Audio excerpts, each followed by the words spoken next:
nanoloana izay fombiazan'izay dia niaran'ny tempo tamin'izay any fombiazan'ny Barea izany avokoa ny malagasy tsy akanavaka na ny andro ny alahady alina na ny latsinainy na tamin'ity herinandro ity ary saika nitsodrano azy ireo andeha lavidavitra kokoa avokoa ireo olona nifankahita taminay teny an-dalana manosika ny Barea miara-mientana miara-mitempo ny malagasy tsy akanavaka inona fa hitondra vokatra tsara ho an'ny Barean'i Madagasikara amin'ity kanina 2024 izay fiaraha-mientana ataon'ny malagasy tsy akanavaka izay. Fahitako azy aloha tsara dia tsara aloha le vokatry ary tena amiko manokana tsy nanam-po mihitsy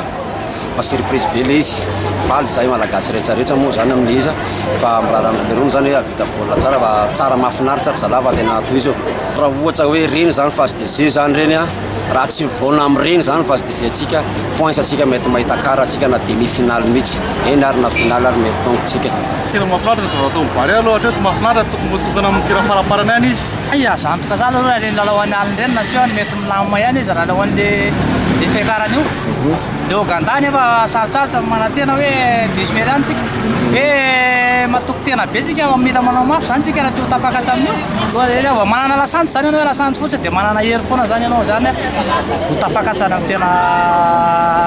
karana salamo zany sarotra be aloha hoe tongana amin'ny tena finale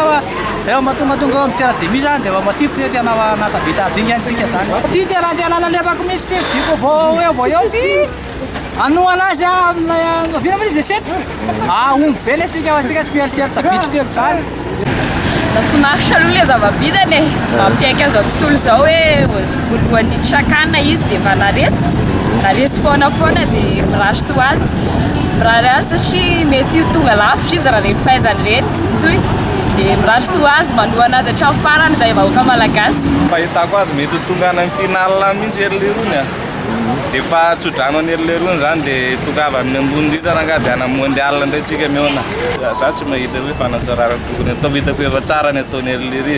courage sisy any amena betsaka lalao aloha zany efa tsara satria matona naresan'ny Nigeria 2-0 zany efa izy zany fa ny tiako resana hoe mame courage nareo zany zay ry Barea mizaha tsara ataovy tsara reny le fase 2 jeux rehetra zany tokony mandeha be am'izao le baolina zany efa fa tsara ny lalao anareo tsara ny lalao amin'ny Barea fa toy izy fa tsara raha ny fahitako anazy aloha afakatra finale atsika ny rarina aloha zany dia tonga zany efa maranany ary ny tena mino mihitsy ny tenako zany fa tonga hatramin'izay sama zany eo amin'ny